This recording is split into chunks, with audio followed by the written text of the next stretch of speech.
Españoles y europeos, la Superliga ha muerto. El Real Madrid ha llegado a un acuerdo con la UEFA. Es un acuerdo, es una rendición, es un fracaso absoluto. Es la revolución y Florentino ha salvado el fútbol. ¿En qué quedamos? ¿Hay un punto medio? ¿Cuál es el punto medio? Hay muchísimo de que batir. Uno de los mejores programas que se vienen de Concha Espina número 1. Y hay uno solo. Yo te quiero, yo te adoro. Está en mi corazón. Madrid, campeón. Bueno, Cefas, Gareth, ¿cómo estáis después de última final de la semana en que ayer los madridistas, creo que la mayoría, celebramos un abultado triunfo de nuestros vecinos de Canillejas, de San Blas, que aplastaron al Super Barça de Flick? Iba a decir que no sé si estaba en Concha Espina número 1 o Nodo número 1. Gran inicio de programa, sí, tremendo, es verdad. Muy al hilo, sí, muy al hilo bien. del comentario, perdón que interrumpa, pero muy al hilo Sí. del comentario es la pregunta siguiente, porque bueno, mucho nostálgico por el Civitas. Sí, eso es buena, bien hilado, está todo hilado, chavales.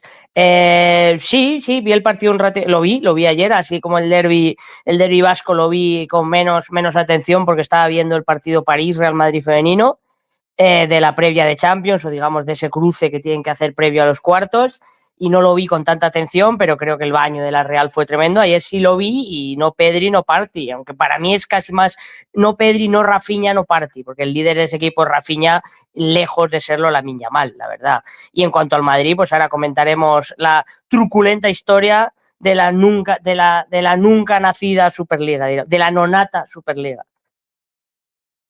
Sí, no, como decís, yo ayer evidentemente vi el partido. Bueno, vi la primera parte, porque a mí ya sabéis que yo suelo quedar bastante roque en los partidos, pues muy tarde para mí, pero lo vi, me sentí muy sucio, evidentemente celebrando cada gol prácticamente, bueno, celebrando no, pero alegrándome de cada gol, pero es que claro, ayer lo que le hicieron al Barça fue bastante interesante, ¿no? Fue erótico, cuando menos, ¿no? Sobre todo en la primera parte.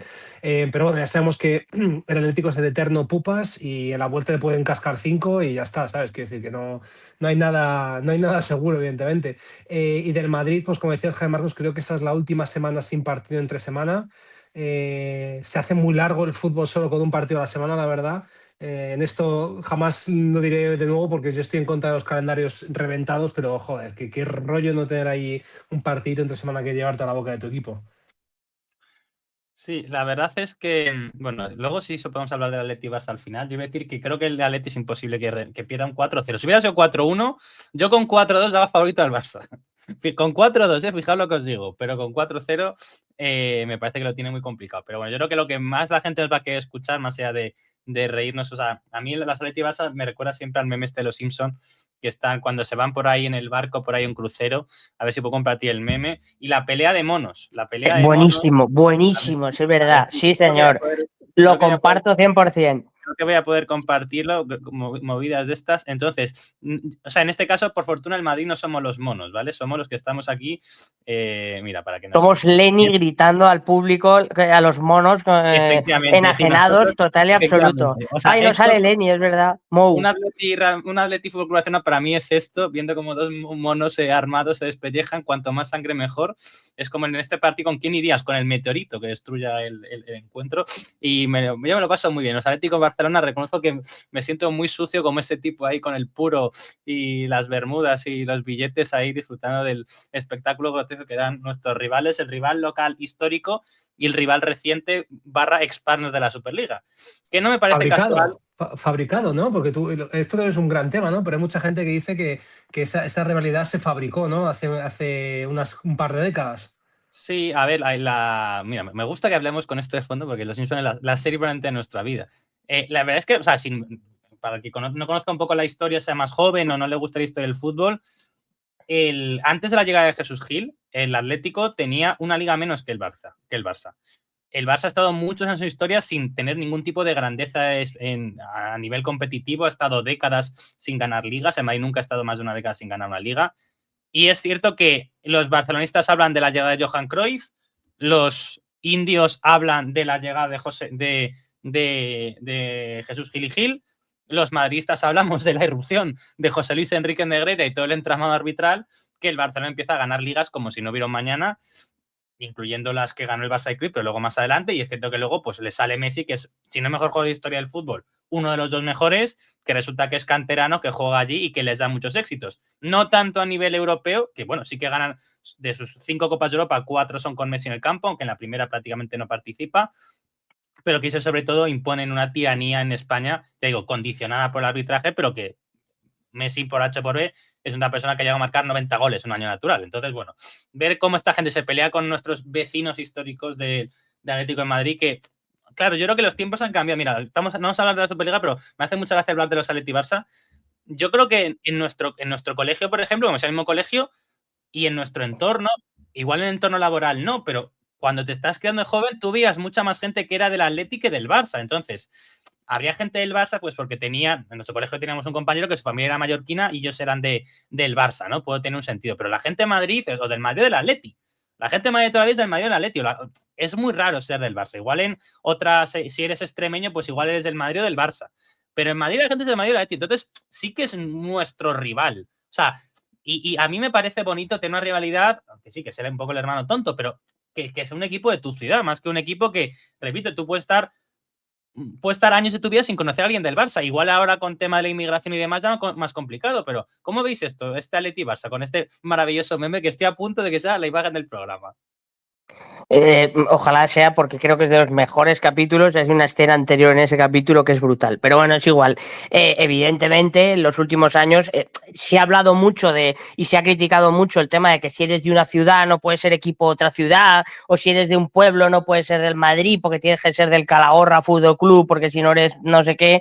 Yo cuando era pequeño del Barça no conocía a nadie en Madrid, o sea, era Madrid, Atleti y algunos sueltos por ahí. No sé quién has comentado el colegio, no tengo ni idea de quién era, pero o al menos ahora mismo no me viene a la cabeza, pero el resto yo no conocía a nadie. Y evidentemente luego llegó Koeman como jugador, que sí que a lo mejor de cuando gana esa primera Copa Europa con tal, que empezó a crecer el Fútbol Club Barcelona, pero ellos te dirán que es que Franco no les dejaba o no sé qué historias, pero vamos, la rivalidad es la más reciente, la de siempre ha sido el Atleti. Incluso te diría que en los años, a mí me contaba mi padre y demás, era más contra el Milan y demás, eran más derbis incluso que las propias Liga Española. Entonces, pues ahora sí, evidentemente ahora son los equipos más potentes. El otro día leí que aparte de eso creo que le pitaron 7 penaltis en contra en 4 temporadas y que decían que Negreira no pintaba nada, pero bueno, serán anomalías estadísticas, claro. Sí, sí, anomalías estadísticas, sí. Sí, no, a ver, lo que tú dices, Jaime Marcos, es que en verdad, incluso en nuestro grupo de amigos, no hay nadie que no sea, salvo excepciones, rarísimas excepciones, somos todos del Madrid, o sea, casi que te da para no conocer a casi nadie del Atleti tampoco. ¿Es necesario para ser de nuestro grupo de amigos de toda la vida ser del Madrid? Probablemente sí. No bueno, ayuda. No, pero yo bromas aparte, no, y de Barça mucho menos, ¿no? Pero quería decir, Jaime Marcos, que hay mucha gente de Mallorca que es del Madrid, ¿eh? Es decir, también. O sea, que Sí, bueno, sí, que evidentemente yo porque hay este más caso en madridistas que concreto barcelonistas en España y en el mundo. O sea, que por estadística tiene que ser así. Sí, no, yo decía que, digo, hemos ido al mismo colegio, yo iba a una clase diferente a la vuestra, pero que la única persona que era del Barça era porque su familia era de origen balear y podía haber, pero que era igual ahora, digo, repito, ahora los tiempos han cambiado un poco más, pero antes era muy raro que viviendo en Madrid te encontrase a alguien que no fuera de Madrid Barcelona. Os animamos a la gente en comentarios que nos digáis de dónde sois y si en vuestra... Si, sobre todo, si no sois de Madrid, aunque también sois de Madrid, eso, el ratio Madrid-Barça cuando erais pequeños, ¿hasta qué punto lo vivís? Incluso tenemos oyentes que nos escuchan fuera de España. Claro, ahí también habrá mucha gente que sea, imagínate, que sean del Emelec o del Barcelona Guayaquil o que sean de, bueno, en Argentina la gente es de los equipos argentinos y ya está, ¿no? Pero supongo que hay mucha afinidad por el Barça por Messi, pero que animamos a la gente en comentarios que también nos diga, también nos escucha gente que tiene una edad superior a la nuestra, también nos gustaría escuchar su punto de vista. Este es un tema para que nuestra audiencia, no es una audiencia masiva, pero es una audiencia muy fiel a la que estamos súper agradecida, a toda la gente que nos escucháis en Concha Espina número 1. Y bueno, podríamos estar hablando durante horas de este pelea entre monos, entre Atlético y Barcelona que vemos aquí, pero vamos a hablar del tema que nos ocupa y que yo creo que es una noticia muy relevante y que además creo que el hecho de nosotros publicamos el vídeo el miércoles y la noticia es el miércoles por la tarde y que estemos ya viernes, creo que nos ha permitido ver las cosas con otra perspectiva, creo que nos ha permitido ver más declaraciones de los implicados. El Real Madrid no se ha comunicado a nivel oficial, pero sí que es cierto que varios de sus satélites mediáticos, varios de los periodistas más afines, han puesto a decir cosas, igual que los periodistas más afines a la UEFA van a decir cosas. Entonces, básicamente, voy a compartir primero, si puedo compartir, el comunicado oficial que hace el Real Madrid, que es exactamente el mismo comunicado que hace la UEFA, ¿de acuerdo? Creo que voy a poder compartir pantalla. Este es el comunicado que hace el Real Madrid, ¿de acuerdo? Yo creo que tampoco hace falta que lo lea, pero bueno, si lo leo rápidamente. La UEFA, la European Football Club y el Real, la Asociación de Clubes Europeos de la UEFA, y el Real Madrid Club de Fútbol llegan a un acuerdo por el bien del fútbol europeo de clubes. Tras meses, luego porque hay un artículo muy bueno en la Galerna que se detiene en cada una de estas partes. Pero fijaos, el comunicado son 3 párrafos. Yo que trabajo en comunicación, esto es más escueto imposible. Tras meses de conversaciones mantenidas en beneficio del fútbol europeo, la UEFA, la AFC y el Real Madrid anuncian que han alcanzado un acuerdo de principios por el bien del fútbol europeo de clubes, respetando el principio de mérito deportivo y haciendo hincapié en la sostenibilidad a largo plazo y mejora de la experiencia de los aficionados mediante el uso de tecnología. Este acuerdo de principios también servirá para resolver sus disputas legales relacionadas con la Superliga Europea, una vez que se implemente un acuerdo definitivo. Y lo que quiero transmitir, que yo creo que lo sabéis todos vosotros, es que si vais a la página web de la UEFA, si soy capaz de encontrar la declaración de la UEFA, es que el tema de la UEFA es que ahora está con el congreso que están haciendo. Mira, sí, si vamos a la página web de la UEFA, ¿vale? El comunicado es exactamente el mismo, ¿de acuerdo? No hace falta que lo traduzca el inglés porque es exactamente el mismo. Siguiendo los meses de discusiones, o sea, solo se fuma el párrafo del Real Madrid, han llegado a un acuerdo. Dígame, siguiendo meses de discusiones, han llegado a un acuerdo para el bien del fútbol europeo, el mérito deportivo, la sostenibilidad, la experiencia de los fans a través de la tecnología y servirá para resolver las disputas legales. Es decir, tanto la UEFA como el Real Madrid hacen el mismo acuerdo, que además es interesante, que pone, o sea, aquí no se habla de un acuerdo entre la UEFA y la Superliga. Se dice un acuerdo entre la UEFA y el Real Madrid, que ya me parece interesante. Yo no recuerdo muchos comunicados que hablen de un acuerdo entre iguales entre una entidad y uno de sus miembros. Es que me resulta muy difícil hacer una analogía, pero, o sea, esto no es, o sea, aquí el Real Madrid se le trata como un igual. Se le trata como si fuera algo comparable a la UEFA, lo cual me parece interesante, pero bueno. Oye, yo creo que esto quizás está en el marco, Javi. Opinad vosotros, porque luego os iré preguntando cosas, pero hice opinando, bien, genial. No, yo creo que solo por comentar lo que tú acabas de apuntar, que yo creo que todo esto viene del marco de que quizás es el Real Madrid el que interpone esa denuncia contra la UEFA por una compensación económica, por no dejar de hacerlo de la Superliga y tal. Entonces, quizás por eso es lo que el acuerdo es entre la UEFA y el Madrid, porque ellos son los que se personan, ¿no? Pero sí, evidentemente, pues bueno, un acuerdo al nivel de lo que es el Madrid, ¿no?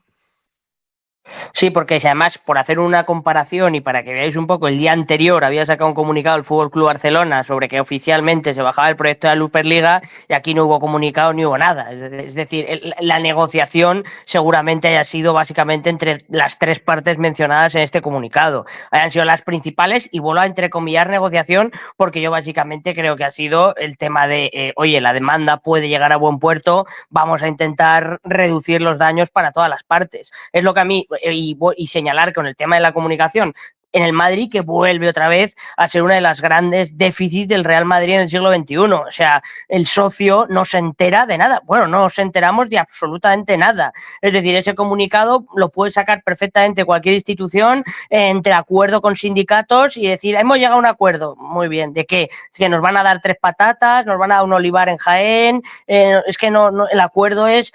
Y para mí una de las grandes déficits del Madrid es en este sentido. A lo mejor es un comunicado en el marco del acuerdo de una negociación que todavía está evidentemente en marcha. Puede ser, yo ahí no me voy a entrar cuando no tengo datos ni puedo valorar, pero es escueto y a más no poder, como has señalado, Javi.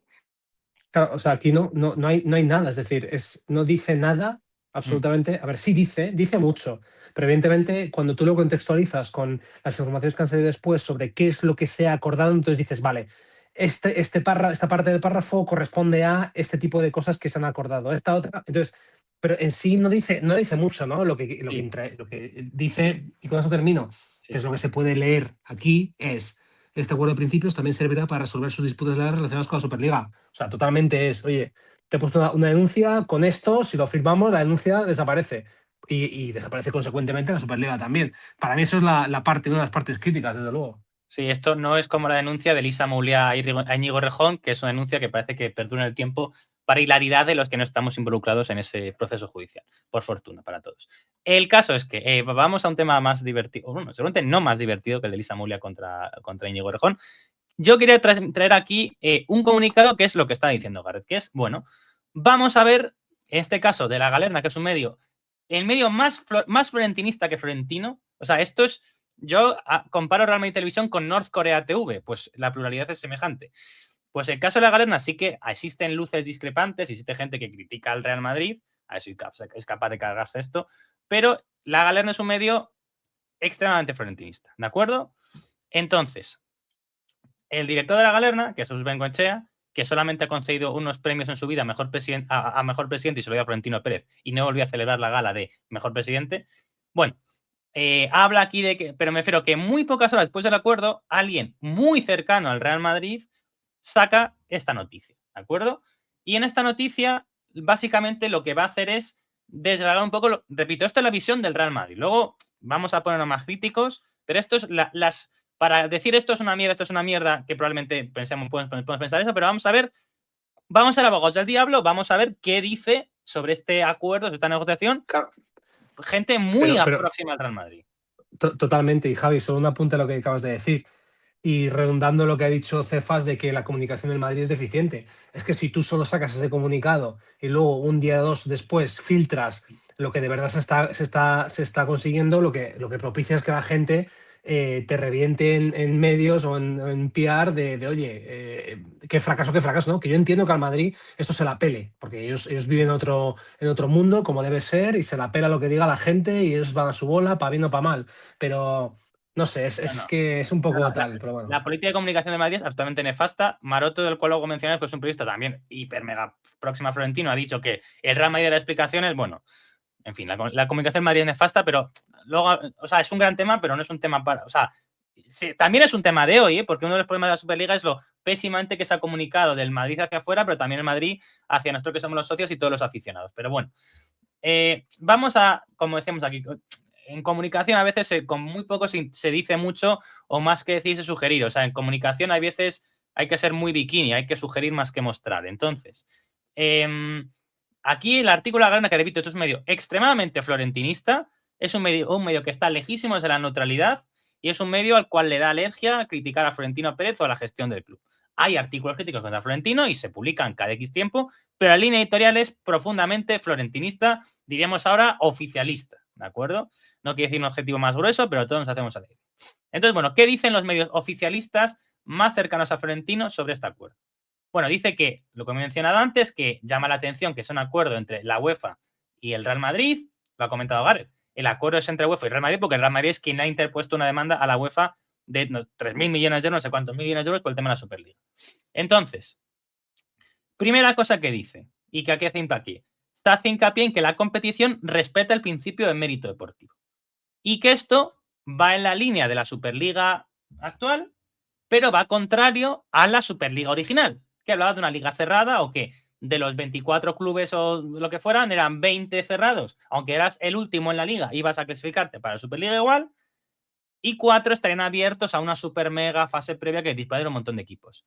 Lo primero que os pregunto a vosotros, más allá de que esto méritos deportivos significa que no va a cambiar nada, es decir, que seguirán estando clasificados para la Champions los equipos que mejor lo han hecho en sus ligas. Esto os parece, ya tenemos, nuestra audiencia sabrá que hay un programa sobre la Superliga, pero cuando hablamos de la Superliga hablamos más del fracaso del proyecto que de la Superliga en sí. Os pregunto a vosotros, ¿os parece bien esto el mérito deportivo o querríais que el fútbol europeo a nivel clubes internacionales fuera como la NFL o como la Euroliga de baloncesto, que creo que a todos nos encanta, como una competición cerrada? ¿Nos gusta el modelo NBA, NFL, Euroliga o creemos que el fútbol tiene el equipo por ventanilla? Os pregunto a vosotros, Cefas, Gareth.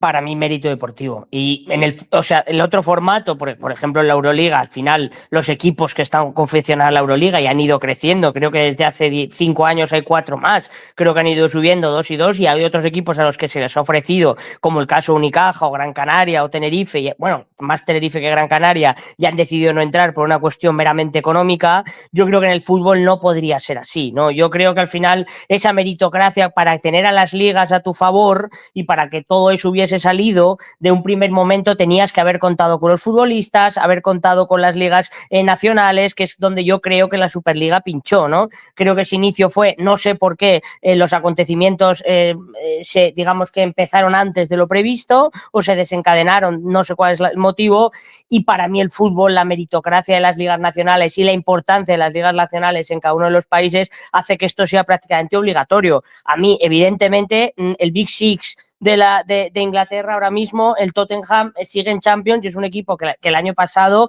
quedó media tabla para abajo. Quiero decir que al final entró por otras cuestiones o otros equipos. Quiero decir que al final, o no sé si fue el año pasado o hace 2, que fue cuando fue campeón de Europa League, no recuerdo, en una final contra el United, no recuerdo el año específicamente, pero al final Inglaterra es la Superliga, eso es evidente y hasta ahí creo que estamos todos de acuerdo, y el resto de ligas nacionales vemos con torpeza cómo se van cada fin de semana, al menos la española, que es la que más cerca vemos, va perdiendo valor, porque hay partidos que no se juegan porque hay lámparaje a comprar el chino para secar el césped, vemos que otros equipos, no sabes a 2 días vista en qué campo se va a jugar el Atlético de Madrid, un partido importante, que en este caso no va a ser vital. Entonces, al final, yo creo que para ver que estuviese salido hacia adelante, el fútbol necesita las ligas nacionales y necesita que esas ligas nacionales, aunque tengan menos valor, aunque tal, ganen en fuerza, porque si no, nunca te van a apoyar. Entonces, yo, aunque preferiría, evidentemente, jugar contra Milan, Chelsea, ver eso como aficionado, creo que eso en el fútbol no se podría dar. Y creo que la meritocracia sería una parte fundamental de que esta Superliga hubiese salido bien desde un primer momento.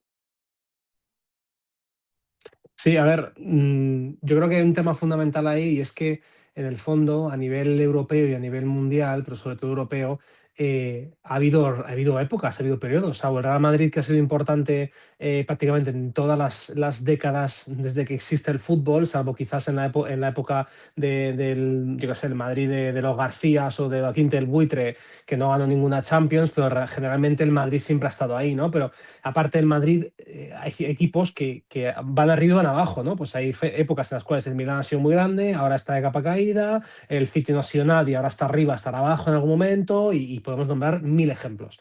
Entonces, si tú tuvieras una competición europea que tuviera hasta un cierto punto algo cerrado, eso desaparecería, porque el Milán podría estar jugándola mientras que lleva muchos años de capa caída sí, de capa caída, ¿no? El AC Milán. Entonces, yo creo que al final es parte de la esencia del fútbol que la meritocracia te hace tener acceso a esta competición, que es la más grande del mundo, y lo cual también te puede marcar a ti las épocas en las cuales ciertos equipos son grandes o no son grandes, ¿no? Al final, un equipo que no fuera grande o que no estuviera haciéndolo bien podría llegar a una final de la Champions o incluso a ganarla con cierto número de partidos y punto pelota, sin haber tener un buen equipo o una gran historia detrás, ¿no?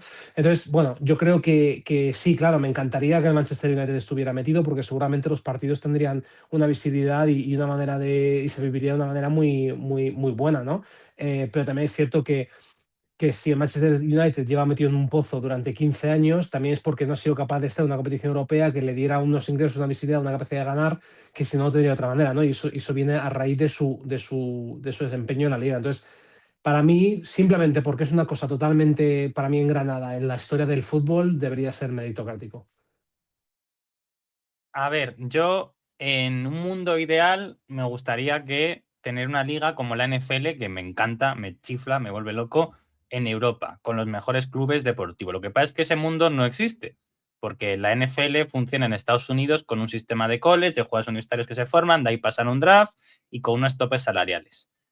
El fútbol europeo, que es bastante más antiguo que la NFL, no se ha formado así, sino hay una base de clubes, muchísimos clubes pequeños, encima unos clubes más medianos y al final unos clubes grandes y encima de todos una superélite. Y los jugadores se mueven en esta pirámide hacia arriba y hacia abajo en función a los méritos deportivos que hacen los equipos. Entonces, yo lo siento mucho, pero ese modelo no se puede aplicar en Europa. Y sobre todo porque en España la gente el 80% de la gente de España es del Madrid o del Barça, e igual me quedo corto con ese 80%, pero en otros países no pasa eso. Sobre todo en Inglaterra, que es el mayor mercado del fútbol en Europa, por encima de Alemania, no pasa eso. Hay mucho más arraigo a los clubes locales. Entonces, el modelo de competición a ellos les da muchísima alergia. Y Y es cierto que podemos decir que las ligas, esto no vamos a repetirlo, pero el modelo de las ligas en España autonómicas desapareció o sea, antes existía la Liga de Madrid, la Liga de Castilla, la Liga Regional, la Liga Mancomunal. Madrid tiene trofeos de la Copa Mancomunal en el Museo del Bernabéu. Eso desapareció para la Liga, pero la Real Europea en 2026, no la Real Española en 1920. Pero bueno, vamos a seguir hablando del acuerdo de la UEFA porque aquí el artículo de la Gaceta dice que se habla de la palabra sostenibilidad. Se habla de la palabra sostenibilidad y según esto, el artículo original, que aquí también lo enlaza, dice que hace hincapié en la sostenibilidad a largo plazo de los clubes. Os pregunto, ¿os creéis que va a haber sostenibilidad en la UEFA sabiendo que el PSG es el presidente de la ECA y es igual una de las 2 o 3 personas más importantes del fútbol europeo? ¿Os creéis que la UEFA va a hacer un compromiso por la sostenibilidad? Igual podéis pensar que el PSG manda mucho, pero que va a haber presión por parte de Alemania o de Italia para que haya fair play financiero. ¿Podéis creeros que va a haber sostenibilidad? Porque en la Premier League los clubes cumplen el fair play de la Premier League. Lo que pasa es que ese fair play les permite tener mucho más dinero que el que tenemos nosotros. Pero ¿os creéis que realmente la UEFA va a apostar por la sostenibilidad, que va a aplicar controles de fair play? ¿Qué pensáis vosotros? No. O sea, no, y directa y al pie.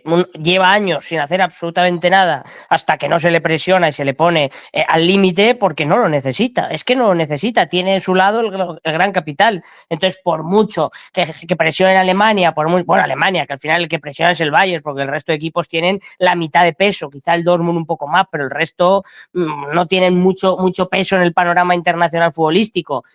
O al menos no la imagen o no la capacidad como para presionar a la UEFA. Para mí, si no lo han hecho hasta ahora, ¿por qué lo van a hacer en los próximos años? A mí me encantaría verlo y me encantaría de verdad porque seguramente equipos como el FC Barcelona no podrían fichar en determinadas ventanas o al menos estarían mucho más limitados que meter a Dani Olmo por un decretazo. El Manchester City no podría gastarse 300 millones cada mercado invernal sin tener que llevar unas cuentas completamente saneadas, sino un patrocinio que cada vez crece más porque el incumplimiento de la norma le viene mejor, porque al final la sanción es como sacar 4 euros de la hucha que tenga el jeque metida ahí en demás. Entonces, para mí, no encuentro ningún motivo más allá de que el Madrid de verdad tuviese ganada esa batalla judicial, cosa que no sabemos, que es la única esperanza que me puede quedar en que exista un cambio, o un cambio al menos a largo plazo, pero no hay ninguna otra esperanza o ninguna otra, digamos, pequeña idea que me pueda decir que esto va a cambiar en los próximos años. ¿Por qué tiene que hacerlo? Perdón, yo tengo un punto de vista, pero es que me quedo totalmente embobado leyendo la prosa de esta gente, ¿no? Esto se debe a la implacable posición negociadora conseguida por Florentino o posición legítimamente intimidante sin la que no habría avanzado esta materia tan crucial, eterno caballo de batalla del patriarca vikingo, ¿no? Es histórico esto. No tengo gafas Patriarca y vikingo. veo fatal la letra pequeña. El patriarca vikingo. Vamos a empezar a llamar a Florentino el patriarca vikingo porque me parece histórico. A mí, Florentino empezó en 2026 muy vikingo, es decir, esa fortaleza, Sí, ¿no? rudeza, poderío físico, precisamente no me la transmite. Pero bueno, continúa. No. Sí, bueno, no sé. En fin. A ver, a mí me parecía raro, sobre todo porque Al-Khelaifi es quien es dentro de todo este tinglado, ¿no? Pero me parece que sobre todo me parece que es un tema, va a ser un tema cosmético. Yo le veo problemas para ser implementado, sobre todo teniendo en cuenta que ya hay ligas nacionales que tienen sus propios controles, con lo cual, como por ejemplo en la nuestra tiene un control para inscribir jugadores. Entonces, ¿qué significa eso? ¿Que no van a hacer lo mismo con la Champions? ¿Que no van a dejar inscribir a la Champions auditando las cuentas? Podría ser que no puedas inscribir a un cierto fichaje o a un cierto jugador, no lo sé. Pero para mí es más un tema de cómo lo llevas a cabo, teniendo en cuenta que que los propios países ya tienen ciertos controles pues eso, siendo llevados a cabo. Entonces, no sé, a mí me parece raro, me parece que evidentemente es un punto que creo que, fíjate, creo que esto hubiese sido interesante hace 10 años. o 6 o 7 años, pero creo, como decías tú, Jaime Marcos, la cosa se ha estabilizado bastante en el nivel de la Premier ficha, porque pueden fichar. Esto yo ya no creo que sea tanto inyección de dinero, que lo puede ser también, evidentemente, pero ellos lo generan, y el PSG se ha visto que ha decelerado mucho su fichaje de jugadores. Entonces, yo creo que esto es algo que quizás hace 6 años hubiese sido totalmente necesario, pero que hoy en día, no sé, veo la balanza mucho más equilibrada, la verdad. Bueno, yo creo que lo habéis explicado perfecto. Sí, Nasser El Khelaifi, que es el mayor dopaje financiero del fútbol europeo, porque el Manchester City al menos juega la Premier League, que es una liga que genera muchísimos millones de euros de publicidad, de máquina, etcétera. Pero el PSG, que es un equipo que tiene una liga que literalmente nadie quiere comprar noches para emitir esa liga, de lo lamentable que es, lo sentimos, Anderson Rubia, nadie quiere pagar por emitir Farmers esa League, liga. Liga de Granjeros, que a Andy le encanta la expresión. Nadie quiere ver esa liga. Está haciendo un fichaje en gastos como ningún otro equipo en Europa, como mucho está a su nivel Manchester City, es por un dinero que evidentemente no genera y por tanto eso vulnera el fair play. El fair play financiero dice que un club gaste tanto como genera. El Real Madrid puede gastar muchísimo dinero en fichajes porque por su marca, por su estadio, por su número de aficionados en el mundo, genera mucho dinero. Pero un equipo que ni tiene sus aficionados en todo el mundo, ni compite en una liga que de marketing, ni genera unos ingresos por su estadio, porque todo el mundo quiere ir a su estadio a ver a sus jugadores, no debería gastar lo que está gastando. Pero bueno, seguimos este maravilloso artículo, que la siguiente parte es cuando habla de la tecnología, ¿de acuerdo? Fijaos en las palabras, que me dice, estamos ante el eje central de lo que va a ser. Es que me encanta, ¿eh? Florentino ha logrado por fin hacer valer su visión, una concepción del espectáculo del fútbol que estaba destinada a caer por su propio peso y ya ha caído. Ahí fuera hay una audiencia de millones y millones de espectadores potenciales en los 5 continentes a los que el fútbol europeo absurdamente mantiene ajenos al espectáculo. Fijaos esto, a ese niño de Mozambique que luce con emoción la camiseta de Liverpool, o a ese viejo de Tegucigalpa que ama el Real Madrid, pero no ve sus partidos porque no puede permitírselo. No solo se trata de satisfacer la ilusión de millones de seres humanos, sino satisfacer los ingentes ingresos de publicidad. O sea, básicamente dicen que bueno, que la frase de la tecnología hace referencia al modelo de Unify del cual tanto hablamos. La mejor experiencia de los aficionados mientras la tecnología se convierte en este grandilocuente párrafo, que además yo conozco al autor, estoy seguro que Jesús no ha utilizado IA para esto le sale de fábrica. ¿Qué pensáis? ¿Veis esto, si veis esto viable, el tema del Unify, de cambio en el formato de emisión de los partidos? ¿Cómo lo veis? A ver, la lógica me lleva a pensar que estos derechos se los acaba llevando Netflix o alguna plataforma de este estilo. Al final se están quedando con todo. O sea, la lógica me llegaría a pensar que el servicio de streaming pues llega a tener, no digo ya, porque evidentemente todavía Movistar y demás pujan mucho dinero y creo que tienen derechos hasta 2030 y pico, me parece. Entonces, pues no a corto plazo, pero a largo, creo que al final esos derechos los acabarán comprando este tipo de compañías que son las que crecen más. Entonces aquí hay dos formas. Una es la forma en la que yo creo que es en la Premier League ya que se hace, en la que tú puedes comprar los partidos de tu equipo y luego otros se dan a nivel, digamos, en todo el país, que es que los partidos más importantes, pero si tú eres del Watford y solo quieres ver los partidos del Watford, porque tienes que pagar 200 euros para ver al Southampton. No sé si me explico. Que al final no sé si eso hundiría a determinados clubes, eso no lo sé, siempre y cuando el reparto del dinero sea mayor y el acuerdo dé una mayor perspectiva económica a los clubes y reciban más dinero, el aficionado no tiene por qué pagar un dineral para ver partidos que no le interesan, ¿no? Entonces, al final, yo creo que ese modelo es el que al final prevalecerá, ¿no? Si tú eres del Madrid y quieres comprar los partidos del Madrid y que te den 2 o 3 en cada jornada, los mejores en abierto, pues y que el que toque, a lo mejor no los mejores, pero el que toque por sorteo en abierto, pues puede ser uno de los formatos que en unos años, no digo a corto plazo, yo diría ya más a medio, pueda llegar a ser viable y llega a ser lo que acabe transformando el último golpe audiovisual de la Champions o la nueva Champions o como la quieran llamar, la nueva Super Champions League o no sé qué, creo que leí que la querían llamar, pero a corto plazo desde luego todavía hay unos operadores que han metido mucho dinero y que me parece raro que vayan a perderlo en los próximos años, la verdad. Lo primero, Javier Marcos, es que me parece absolutamente ilegible esto. No hay quien se lea esto. La verdad es que es la primera vez en mi vida que le pongo los ojos encima y es tremendo, es terrorífico, la verdad. Dejando eso de lado, que por favor sigamos leyéndolo, ¿no? Para recrearnos. Yo creo que se alcanzará algún tipo de modelo híbrido en el cual pues se siga respetando el cortijo local de cada mercado, por así decirlo, pero haya una cierta apertura para ciertos partidos a través de ciertas plataformas. Es decir, yo no creo que vaya a ser esto blanco o negro, que de repente dentro de 1, 2, 3, 4 años sea todo por Amazon, toda esta Super Champions League y todos los partidos vayan por Amazon y nada vaya por las televisiones locales. Yo creo que va a haber algún tipo de cesión de, pues habrá algunos partidos que se puedan ver ahí o lo que fuera. Entonces yo creo que van a ir por ahí más los tiros, la verdad, por lo menos como fase inicial, ¿no? Si dentro de 10 años va todo por Netflix, pues es otro tema, ¿no? Pero yo creo que al principio sí que habrá algo de, o incluso lo hagan ahora, ¿eh? Porque decía Estefas que lleva razón, que los derechos los siguen teniendo las televisiones, pero no sé si puede llegar a algún tipo de acuerdo ahora mismo de que hay unos partidos dentro de un año o dos se vean por plataformas de streaming. No lo sé, lo mismo se compagina, pero bueno, yo creo que sea una cosa progresiva. A ver, yo, mira, quería traer esto porque esto, cuando hicimos el vídeo de la Superliga, que creo que es de verdad nuestros programas más chulos que hemos hecho, justo era a raíz de esta noticia, porque se especulaba mucho que Netflix iba a ser quien iba a comprar los derechos. Bueno, se los llevó Telefónica. 1.400 millones de euros, que son muchos millones, 366 millones de euros por temporada. Luego salió otra noticia de que Televisión Española va a seguir pagando como paga ahora por emitir la final. Entiendo que es un contrato mucho más económico, pero que me refiero que ya los derechos de televisión hasta 2031 ya están disponibles. Yo asumo que el Real Madrid no ha llegado a un acuerdo para 2031, me quedan 5 años, queda muchísimo tiempo para 2031. Entonces, quiero pensar que para la ventana 2027-2031 ya se pondrían en vigor estas cosas. Entonces, ¿cómo se pone en vigor eso con, repito, Movistar acordando pagar 360 millones de euros por temporada? Y esto en España.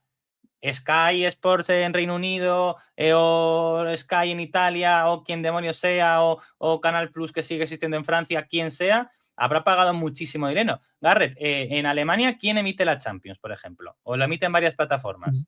Yo lo tengo por DAZN. Es ¿Ves?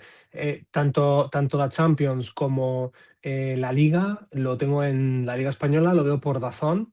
Y sí que es cierto, pero es lo que digo, al final en cada país hay 2 o 3 operadores que te dan una serie de partidos, te dan todos, te dan algunos, o te dan. Es que, claro, lo mismo hay 3 operadores que te dan Champions, pero lo mismo hay uno que te da 5 partidos por jornada, otro que te da solo los top 2 y otro que te da todo, que es DAZN. Entonces, para mí, en ese tipo de negociado puede existir una opción de a través de plataforma de streaming para ¿sabes? Es que aquí dice, por ejemplo, efectivamente, que dice que en Alemania se va a quedar Paramount. Es decir, o sea, la cosa es que ya hay empresas, Paramount mueve mucho, no, Paramount es una empresa que está planteando comprar Warner Bros. Y que, de hecho, quiere pagar más por acción que Netflix. Es decir, es muy grande Paramount. Pero es una cadena de televisión tradicional, aunque tenga un servicio de streaming que evidentemente no ha arrancado.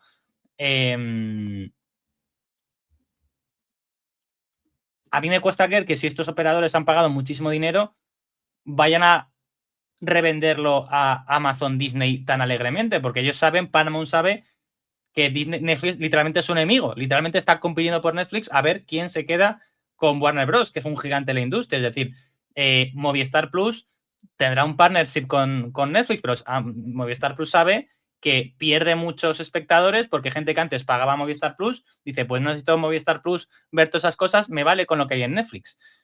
No voy a ver Sí, tanto, voy a ver series, por claro, pero ejemplo. lo mismo, por lo que tú dices, lo mismo se empieza por países fuera de Europa. Lo mismo se empieza por países en Sabemos. Latinoamérica o en Estados Unidos, o se empieza Sí, por competiciones menores como la Supercopa de Europa, sí. o partidos de preparación, o una fase nada más y no toda, o yo qué sé, ¿sabes? Que al final seguro que pueden No, buscar por ejemplo, algo. y no porque sean partidos menores, porque a lo mejor aquí se puede sacar puntilla, pero la Champions femenina ya la da Disney. O sea, en Mm, España la meten por Disney, Sí, sí, porque no lo entonces, da ninguna otra plataforma. sí, probablemente, yo, si no me equivoco, el tema del fútbol femenino es un acuerdo a nivel global de Disney Plus, o sea, de Disney a nivel global para emitir la Champions, no solo en España. Es como el de Amazon, que Amazon no pagó por emitir NBA en España, sino que fue un acuerdo de todo el mundo de Amazon para emitir a través de Amazon Prime en su plataforma el tema de la NBA. Pero bueno, vamos a seguir en el acuerdo, a ver si esto se puede ir para atrás, pero bueno, este maravilloso artículo. Y dice aquí, resolución de la disputa legal, ¿de acuerdo? Dice, como decíamos, todo esto se logra gracias a la posición negociadora que le otorgaba a Florentino la sentencia del Tribunal Superior de Justicia Europea, conseguida por medio de su empeño personal y la consiguiente posibilidad de reclamar daños y perjuicios por cuantías impensables. Pues bien, fijaos qué generoso. El Real Madrid renuncia expresamente al ejercicio de ese derecho, pero atención, solo en tanto en cuanto se cumplan los puntos anteriores de manera fehaciente. O sea, como dice el texto, una vez que simplemente un acuerdo definitivo. Es un éxito absoluto de Florentino, justo en aquello que algunos vendían, incluso venden aún, como un fracaso ominoso. La Superliga ha muerto, sí, por la sencilla razón de que ya no hace falta. Como instrumento de negociación para el logro de un nuevo fútbol, la Superliga ha sido una herramienta radicalmente triunfal. Bueno, en este Aplausos, párrafo, aplausos. Un aplauso. Bravo, bravo, o bravo. sea, espectacular documento. Dice que lo que menciona el último párrafo del comunicado es que esto viene parte dentro de la disputa legal que tenía el Real Madrid con la Superliga Europea. Que había una denuncia porque el Real Madrid denunciaba daños y perjuicios por la sentencia que había sacado el Tribunal de Justicia Europeo que decía que la UEFA no podía tener monopolio en competiciones deportivas. Que eso creo que objetivamente es un buen triunfo para el Real Madrid. Y la pregunta que os hago es, que yo creo que la respuesta es fácil, pero un poco que lo desarrolléis. O sea, este acuerdo viene a raíz de la denuncia que tenía el Real Madrid contra la UEFA, ¿vale? Eso literalmente lo menciona este párrafo. Ahora bien, ¿os creíais esta denuncia? ¿Creéis que el Real Madrid iba a pedir, realmente estaba pidiendo 4.000 millones, 3.000 millones a la UEFA? ¿Creéis que realmente esto era un poco asustar, pero realmente el Madrid no pensaba ir con todo? O sea, ya digo, yo lo que creo es que si no hubiera una denuncia, esto hubiera sido una humillación absoluta para el Real Madrid y hubiera sido un triunfo absoluto de Al-Khelafi, no hubiera habido comunicados conjuntos, no hubiera salido Al-Khelafi diciendo que no había reproducido sus declaraciones, diciendo que Florentino es un gran presidente, quien crea que pierde no conoce el mundo del fútbol, o sea, alabando a Florentino a niveles bastante absurdos, la verdad, o que parecen incluso bastante impostados, ¿no? Diciendo, bueno, Florentino es un gran acuerdo de Florentino, tal. O sea, ¿creéis igual que lo más importante de todo es la denuncia? Es decir, por encima de todo lo que aquí pasa es, bueno, esto lo sacamos para que la denuncia no siga adelante. ¿Qué pensáis? Yo digo, este es el tema más complicado porque es un tema legal, pero ¿creéis como yo que la denuncia es súper clave o que igual puede haber un tema de reputación? O sea, ¿qué opináis del tema denuncia, amenaza? ¿Hasta qué punto el Madrid es una amenaza para la UEFA? ¿Qué pensáis? A ver, todo esto, toda la opinión que vamos a dar, o al menos que voy a dar yo, perdón, es prácticamente sin ninguna formación legal, una formación legal muy básica. Entonces, aquí podemos opinar todos y luego llegará alguien seguramente que nos deje en comentarios y que tenga una formación legal y nos pueda dar o nos dé más luz sobre este tema. Pero a raíz de la sentencia del Tribunal Superior de Justicia de que efectivamente en esos meses en los que se hizo el primer anuncio de la Superliga, esas amenazas que hubo durante esos meses, que la UEFA actuó así, la UEFA actuó como un macarra de medio pelo en la cual se amenazó a los clubes a que si entraban en formar parte de ese acuerdo se les echaría de competiciones europeas para toda la vida, etc. Y lo que denuncia el Madrid es que a raíz de esa sentencia la UEFA eso no lo podía haber, no lo hizo bien, no lo podía haber hecho. Entonces, evidentemente, ahí sí que puede reclamar unos daños y unos perjuicios, ¿no? Y al final era el único que quedaba y es el que demandó. El resto también podían haber tenido derecho a demandar, porque también fueron amenazados de una manera ilegal, que es lo que yo creo que se basa toda esa sentencia, ¿no? Entonces, evidentemente que hay una denuncia, es una realidad, y yo creo, como has dicho, Javi, que si el Madrid no supiese, y también la UEFA y demás, que podía resolverse a favor del Madrid y que tenía visos legales para resolverse, no sé por qué cantidad ni sé en qué términos, pero que podía llegar a ser un litigio que fuese dañino para la UEFA, no hubiese llegado, creo, que esta no humillación o no tanta humillación pública total hacia Florentino. Es mi opinión, o lo que yo puedo entrever de todo lo que ha pasado, de este cruce de comunicados y etc. Ahora bien, yo no tengo formación, yo no tengo ni idea, habrá gente que diga, no, es que el Madrid no iba a ganar nada con esto, el Madrid sí iba a ganar todo, pues no lo sé, pero simplemente por un poco las pistas que nos pueden dar, cómo están actuando todos los organismos intervinientes en toda esta demanda, creo que sí que había cierta posibilidad de que el Madrid ganase algo en esa demanda o que al Madrid le pudiesen dar la razón. Entonces yo creo que la UEFA ha dicho, oye, mejor que pagar, y encima ya no solo eso, el Madrid es uno de los que más peso tiene audiovisual y económico, es la entidad más grande futbolística en Europa a nivel de fútbol, por encima del Manchester United, etc. Entonces perder al Madrid sería perder una gran cuota de mercado. Entonces creo que sobre todo a la UEFA tampoco le interesaba que el Madrid pudiese pegarle esa, o al menos esa pequeña cornada que yo creo que podía ser más grande de lo que esperamos. A ver, ¿de verdad nos creemos algunos que si no fuera por esa denuncia y por la posibilidad de no ganar esa denuncia, se habrá sentado esta gente, estos mafiosos a hablar? Ni de coña, o sea, ni de coña Ceferín se pone a hablar con el Madrid, ni de coña el Kelaifi se pone a hablar con el Madrid, si no fuera porque viera una posibilidad de no ganar esa denuncia, ¿no? Que no digo que fueran a pagar, tener que pagar los 4.000 millones de euros, pero que fueran 1.000 o 500, me la pela. Evidentemente la denuncia es la absoluta clave para que estas negociaciones puedan seguir adelante y se verá, ¿no? Y evidentemente, pues si hubiese sido, o sea, dependiendo de cómo ellos vean, la UEFA vea que puede perder esa denuncia, pues dependiendo de eso habrá negociado más o menos con el Madrid, ¿no? Que habrá hecho lo mismo. Por tanto, para mí sí, totalmente clave. Y luego el otro pensamiento que tengo es, al final todo esto espero que redunde en el bien del Madrid, porque por ahora todo lo que se está comentando son cambios que al Madrid le pueden venir bien o mejor o peor. Bueno, yo creo que son buenos, pero más bien o menos bien, pero espero que dentro de esos propios acuerdos el Madrid tenga algún tipo de posición ventajosa para no sé, tener unos beneficios mayores a largo plazo, ¿no? Pues yo que sé que si en la comercialización está digital, pues el Madrid se ve una parte más grande del pastel, o si en el tema del límite salarial se haga conforme a los estándares que tiene el Madrid para regir sus cuentas y salga beneficiado en los cálculos. O yo qué sé, yo espero que el Madrid lo haya negociado de alguna manera en la cual no solo se beneficie, entre comillas, el mundo del fútbol, sino que el Madrid también saque tajada. A ver, yo me cuesta mucho que el Real Madrid saque tajada. O sea, creo que el Real Madrid, por mucho que este acuerdo, lo que habéis comentado vosotros, se hace porque el Madrid es el que ha hecho la denuncia contra la UEFA y hay una denuncia millonaria que son muchos dineros y sobre todo que al final el Madrid lleva años y años con Costa Bagos. El otro día decía David Álvarez que, o sea, esto estaba costando dinero a los clubes. O sea, decía David Álvarez, en las cuentas del Barça la temporada 23-24 había un gasto de, no sé, eran 3 o 4 millones de euros de la Superliga, una competición que no ha disputado un solo partido oficial, que no ha existido como tal esa competición deportiva. Pues el Barça tenía en sus cuentas 4 millones de euros. El Madrid los tendría puesto como otros gastos, a ver cómo, pero evidentemente también le estaba costando ir al Madrid.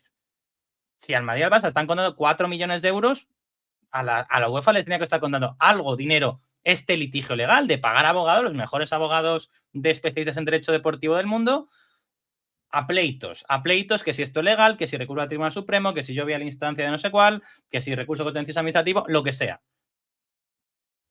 Y esto era una pérdida de dinero para todos, estar a juicios para algo que probablemente no tuviera una solución fácil y sencilla a corto plazo. Entonces, no hay una frase que se dice, que tenemos amigos o gente abogada, que dices, es mejor siempre un mal acuerdo que un buen juicio. Es decir, mejor llegar a un acuerdo entre las partes antes que llegar a la más alta instancia de un tribunal. Entonces, al final, aquí lo que parece claro es que ha habido un acuerdo, pero eso, lo que yo no creo es que ese acuerdo vaya a favorecer al Real Madrid. Creo que se pueden dar cosas, como hemos comentado, que vayan a beneficiar al Real Madrid. Pero bueno, y voy a ver si soy capaz de compartir esta pantalla que Joaquín Maroto, que es un periodista muy próximo al Real Madrid y que no tiene la verborrea ni la capacidad de texto, de escritura que tiene Jesús Bengoechea, dio una entrevista con Ramón de Amón, que también es un periodista, bueno, no es un periodista, es un comunicador, es colega mío Ramón, muy cercano al Real Madrid. Aquí pongo una cosa, he hablado en su día de que hay varias facciones dentro del Real Madrid que ya están viendo cómo va a ser la sucesión a Florentino Pérez. Digamos que Ramón puede estar más próximo a una facción, igual que algún otro youtuber o comunicador puede estar más cercano a otra facción, dentro de los movimientos tectónicos debajo de Florentino Pérez, augurando su siguiente salida. Pero bueno, la política de Juego de Tronos del Real Madrid no es el tema de este vídeo. Lo que quiero tratar aquí es que, repito, Ramón es una persona próxima, sobre todo a una parte del Real Madrid, y Joaquín Maroto, que es una persona próxima a Florentino Pérez, grabaron un vídeo juntos. Y no voy a reproducirlo ahora entero, porque además es complicado ver exactamente lo que dice, pero bueno, la IA nos ha permitido resumirlo. Y lo que dice, os voy a decir un poco, creo que los dos habéis visto el vídeo de Maroto, si no, los quiero resumir un poco lo que dice Maroto y lo que aporta nuevo frente a lo que hemos visto, y luego lo comentáis. ¿Qué dice Maroto? Primero, dice que esto lo ha negociado Anas Lagari, una figura de la cual hemos hablado aquí en el pasado, una figura muy próxima a Florentino Pérez, que no sabemos exactamente qué cargo tiene en el club, pero que ha sido Anas Lagari quien ha negociado esto. En el vídeo decía que había estado una semana en Suiza negociando, que él había intentado hablar con Anas Lagari, es decir, que Joaquín Maroto tiene contacto con Anas Lagari y no le había respondido mensaje en los últimos días, porque estaba en Suiza negociando esto, y decía que el pacto incluía un control financiero fuerte, esto ya lo hemos comentado, pero aquí habla del formato, que es un tema que el comunicado original no menciona. Dice que el formato de la Champions actual se aproxima mucho a la última propuesta de la Superliga. No de la Superliga que se creó en 2021, la liga cerrada, pero sí el hecho de que hubiera más partidos entre los grandes equipos y que en general hubiera más partidos de esta competición. Dice, manteniendo el mérito deportivo y dando más paso a la participación de los clubes. Y aquí habla el cambio en el modelo de retransmisiones, lo que hemos comentado de Unify, que es una cosa mucho que podríamos verla, pero hay que ver cómo funcionan con las televisiones involucradas, y que incluso habría puesto sobre la mesa cambiar el nombre de la Champions. Bueno, esto, en fin, sin comentarios. Que querían llamarla Super Champions. Pero aquí lo que Ramón de Amón, que es una persona fuente a Real Madrid, decía que en el club estaban muy contentos y que era un acuerdo para el fútbol. Dice que no todo el camino ha sido inútil, sino que hemos llegado a este punto, tal, y que si no se recogen las ganancias. Bueno, básicamente lo que dice aquí, por resumir un poco el vídeo que es muy largo, es que el acuerdo es un éxito porque la Champions se va a parecer a la Superliga que habían diseñado originalmente y que por eso el Real Madrid estaba contento, que este viaje había merecido la pena, eso lo debatiremos luego, pero como veis todo muy triunfal. Evidentemente aquí pues todo el mundo tiene que vender su propaganda, pero más a nivel macro, hemos tocado antes temas micro, ¿no? Pues la televisión, los derechos, la sostenibilidad, tal. A nivel macro, viendo que el Real Madrid vende a sus periodistas del corte que es un gran acuerdo, que está muy bien esto. Llevamos ya 50 minutos. ¿Qué impresiones os da en general todo este asunto? ¿Esto ha sido un fracaso del Real Madrid? ¿Esto puede que en el futuro sea visto como algo bueno para el Real Madrid? ¿Os creéis que el formato de Champions se va a parecer más al modelo Superliga? Impresiones generales más así en general de todo esto. Que esto es como en unas elecciones, nadie pierde, ¿no? Todo el mundo, según a quien leas, gana para todos los lados. Evidentemente yo el futuro no puedo hablar, no sé si en 5 o 6 años el Madrid económicamente habrá salido beneficiado de este acuerdo, no lo sé, yo puedo hablar lo que pasa hoy. Lo primero, el formato que hemos hablado ahí, más formato Superliga, ¿a qué se refiere? ¿Que haya 2 divisiones, que haya una división y que se jueguen entre ellos o que haya varios grupos? Es que no lo sé, al final realmente ya se ha cambiado hace 2 temporadas el formato de Champions, ya no se juegan en grupos, sino que se juegan, no se juega todos contra todos, sino que hay una tabla entre los 30 y pico equipos, top 8, bueno, no vamos a hablar del formato que ya conocemos todos. Ese formato, la Superliga ya planteó algo similar. Y entonces alguien tuvo que decir algo porque eso ya se ha aplicado hace 2 temporadas. Quiero decir, ¿qué más se puede cambiar? ¿Que haya divisiones, que haya ligas diferentes? Pues es que eso ya no lo sé, eso ya me cuesta verlo. Lo primero, los nombres, porque la liga Blue, Gold y no sé qué, alguien tiene que darle una vuelta porque era terrorífica el nombre de las ligas. Pero más allá del formato, es que yo creo que ya se han metido cambios en el formato. Te puede gustar más o menos, puede ser más o menos atractivo, pero esos cambios ya han entrado en vigor. ¿Que va a tener más control los clubes? ¿La UEFA va a soltar el hueso? Me suena bastante raro. Soy bastante escéptico porque no tiene por qué. Es que no tiene por qué a día de hoy soltarlo, salvo que la Premier se pusiese en su contra, que al final es la que más peso va a tener ahí porque es la que está metiendo más pasta. Si la Premier en unos meses dice, oye, a mí la UEFA no me convence porque 80.000 entradas, a los clubes reparten 50.000 y 30.000 se la quedan para que vaya la youtuber o el youtuber de Tenteal a hacer 4 vídeos. Pues si la Premier empieza a apretar, sí que es cierto que los clubes pueden tener más peso el tema de la gestión del día a día, pero a día de hoy me cuesta y soy muy escéptico entender que la UEFA, sin tener un porqué claro, vaya a soltar poder. Yo lo veo así, yo soy bastante pesimista con que se produzcan cambios a corto plazo. A medio y largo plazo, económicamente, entiendo que el Madrid sí que se va a embolsar más, pero ya como bien has dicho, ahora hablaremos si el costo ha sido beneficioso o no para cada uno, claro. A ver, es complicado. Yo creo que comentaba, yo creo que antes de saber todo este tipo de lo que hay detrás del acuerdo y demás, había un titular que me gustaba mucho, en verdad, que decía fin a 5 años de viaje a ninguna parte. Porque es lo que parecía, ¿no? Que había sido un viaje a ninguna parte. Si al final ese viaje a ninguna parte resulta en los cambios que hemos comentado, yo creo que habrá sido positivo, pero no sé si tan positivo. No sé si es tan positivo que haya un control financiero que va a ser pichipichá. No sé si va a ser tan transformativo que haya acceso de contenido por plataformas digitales. No sé si va a ser definitivamente no va a ser tan transformativo que la Champions League se llame Champions Super League, que es una tontería.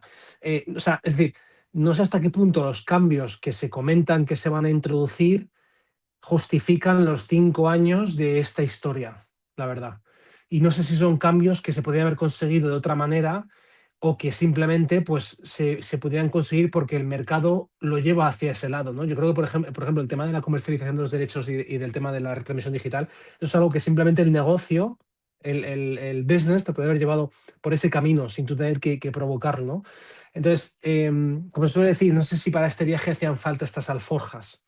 Creo que, y a mí me la pela porque en eso tengo que estar con el club, que me la tenga que pelar lo que opine la gente sobre el Madrid, sobre lo que hace, sobre lo que deja de decir. A mí me la pela que titulen Marca, el As o el Mundo Deportivo o el Sport, me la pela lo que digan los titulares del Chiringuito, me la pela todo, porque a mí solo me importa el Real Madrid y ganar. Y ya está, me da igual lo que diga la gente. Cara adentro, en conversaciones como estas que tenemos entre socios y entre aficionados del Real Madrid, podemos debatir, oye, ¿está mejor hecho o está peor hecho? Entonces, a mí me da igual lo que la gente haya podido decir, pero creo que como club quizás te has expuesto demasiado o ha sido una cosa que quizás yo hubiese hecho de otra manera. Entonces, por resumir, creo que evidentemente han sido 5 años pues de incertidumbre, 5 años de una conversación em, que no sé si ha beneficiado a la institución per se. No sé si el outcome, como decía, si tú dices Jaime Marcos muy claramente, yo no creo que el Madrid se vaya a beneficiar. No sé si el outcome justifique la inversión personal y de viaje que hemos hecho. No sé si justifica, y creo que esto tenemos que decirlo, porque es así, justifica el acercamiento que hemos tenido al club corrupto del país pequeñito de arriba. Creo que para mí, dentro de toda la Superliga, ese es quizás el tema que más me parece que ha traicionado a nuestra esencia como club y como afición, que es, hemos favorecido a ese club porque nos apoyaba en este proyecto. Y si en este proyecto quizás no se hubiese hecho lo que se ha hecho, si en este proyecto quizás no se hubiese metido a el otro club con temas de Sixth Street o temas de inversores americanos, si hubiésemos facilitado ese tipo de cosas. Entonces, yo creo que más allá de la Superliga, más allá de lo que haya podido generar a través alrededor de conversación del club, que eso me da exactamente igual, más allá de lo que se haya podido, acuerdo que se ha podido alcanzar con la UEFA, que eso me da también igual porque creo que no va a ser un game changer para el Real Madrid. A mí lo que me molesta o lo que me parece que es un tema que ha sido un poco puñalada a nuestra esencia ha sido el tema de acercarnos al club compra árbitros para intentar defender este proyecto que al final no ha sido para tanto. A ver, ya hicimos un programa de la Superliga y explicamos por qué el Madrid quería hacer la Superliga, porque por el poder de la Premier League, porque sentía que no podía competir en ingresos, también por la megalomanía de Florentino, que sabe que Bernabéu se inventó la Copa Europa, Raimundo Saporta fue muy importante, pues él quería también inventarse una competición, ¿no? Eso ya lo comentamos en su día. Viendo ahora los restos del naufragio, por decirlo así. Es un tema súper complejo y, como habéis dicho los dos, tendrán que pasar una serie de años. La pregunta que nos hacíamos, ¿para este viaje hacían falta estas alforjas? Bueno, la realidad es que el Real Madrid quería hacer una cosa que ha fracasado si su objetivo era hacer una nueva competición. El Real Madrid yo creo que buscaba cambios en el fútbol europeo. ¿Puede conseguir esos cambios sin esa nueva competición? Lo veremos. Hay una cosa que sí que es evidente, que es que desde que empezó el tema de la Superliga, la UEFA ha duplicado el dinero que da a los clubes de reparto de beneficios. Es decir, antes podía pongamos 1.000 millones al año repartidos entre los clubes participantes y de repente, no se duplicó, pero subió como un 50%. De repente puede dar 1.500 millones a los clubes en vez de 1.000 millones. Ya es una cosa buena para lo que ha servido este movimiento, para que la UEFA se dé cuenta de que al final, como le escuchaba el otro día, en una tertulia, creo que era, que decía, bueno, al final, en este circo, quien pone los leones son los clubes. Es decir, la gente no va a ver los partidos de los representantes de la UEFA de Madrid contra representantes de la UEFA de Suiza, sino va a ver los jugadores del Real Madrid contra los jugadores del Bayern de Múnich. Entonces, se han dado cuenta de que los clubes podían hacer algún tipo de movimiento tectónico y han decidido poner más pasta encima de la mesa, que eso evidentemente lo agradecen todos. La UEFA trinca menos y los clubes trincan más. Y ya por eso estamos viendo, o sea, ya por eso ha sido una cosa positiva, hay más pasta para los clubes, pero bueno, con respecto a esto, ya digo, es muy pronto para juzgar, ya veremos las aplicaciones que tiene. A mí lo que soy muy práctico, creo que yo, al menos, yo celebro que en estos 4 años no nos han perjudicado deportivamente. O sea, creo que es muy fácil corromper árbitros. Se ha visto en España. Y el Real Madrid creo que, objetivamente, no se puede quejar de los arbitrajes en Europa desde que comenzó el tema Superliga. Desde que comenzó la Superliga en 2021, el Real Madrid ganó 2 Champions. En cuanto el Madrid no ganó las Champions, no puede excusarse en los árbitros. Ninguna eliminación del Madrid Champions de los últimos años, o quedar fuera del top 8 en este año, se puede justificar por los árbitros. Contra el partido contra el Benfica, el penalti, no sé qué tal. Muy bien. Nadie puede justificar ni los éxitos ni los fracasos deportivos del Madrid por la Champions. Si la UEFA hubiera ido contra el Real Madrid, el Madrid no remonta al PSG, porque pitan falta cuando Benzema presiona a Donnarumma en el empate, creo que es el empate a 1, en esa remontada ganamos 3-1 al PSG. Creo que la UEFA cuidó muy bien su producto y el Real Madrid no se ha visto perjudicado por ese desafío abierto a la UEFA. Entonces, a mí, como deportivamente no me han castigado y a nivel ingresos parece que hay más dinero para todos, no me parece tan mal lo que ha habido estos años. Se ha intentado una cosa, ha fracasado, puede haber habido un coste a nivel reputación, probablemente lo haya habido, porque esas primeras horas post Superliga son muy duras, cuando se empieza a ver comunicados de todos los clubes diciendo que se bajan. Presentar el chiringuito es una cosa antes, que a todos hablamos en el anterior programa, pero al final, 5 años después, el proyecto ha muerto, pero el Madrid ha recibido más pasta, puede recibir más pasta en un futuro, y ya digo, a nivel árbitros no nos ha perjudicado. Igual a partir de ahora nos roban en cada partido en Champions, puede ser. A mí me cuesta creer, pero bueno, estas son mis como impresiones generales. Ya por concluir, Cefas Gareth, ¿cómo queréis concluir este tema? Y ya cerramos el chiringuito, nunca mejor dicho, por hoy. Nada, simplemente y muy rápido, que yo creo que a nivel social ya el inicio fue malo, ¿no? Ir a un programa amarillista, decirlo a viva voz, si tu objetivo realmente yo creo que no era, evidentemente, ese objetivo final no era salir de la UEFA. Yo creo que el objetivo final era conseguir mejoras económicas, más poder, etc, etc, etc. Pero lo que pareció en ese primer momento es que lo que tú querías era romper completamente con la UEFA, que a lo mejor es una forma de negociación, ¿eh? Yo no voy a entrar a valorar si esa es la forma correcta o no, pero sí que para el club y para el socio, porque a mí lo que diga Fouto, Lama o lo que escriban me da absolutamente igual, porque son retrasados, y viven de las migajas de la grandeza de otros, que ese es el problema. Pero a raíz del socio, que es lo que a mí me importa, lo que hablamos nosotros, sí que hemos podido tener dudas respecto de si nos ha hecho daño como Real Madrid, como marca Real Madrid. Acercarte, como ha dicho Gareth, si ese acercamiento, si permitir escribir a Olmo, si permitir que el Barça no atacara en el tema de Negreira hasta los últimos meses, cuando el Barça ya te había dado la puñalada por la espalda, si todo eso a nivel socios nos ha valido la pena, o nos ha hecho daño, o nos hemos visto como, oye, hemos perdido, ha hecho daño a la marca Real Madrid, que somos sus socios, no es el resto, el Madrid somos los socios, si nos ha hecho daño a nosotros. Si yo me pongo a pensar en el relato público, sí que como socio creo que hemos sufrido un desprestigio, al menos a día de hoy,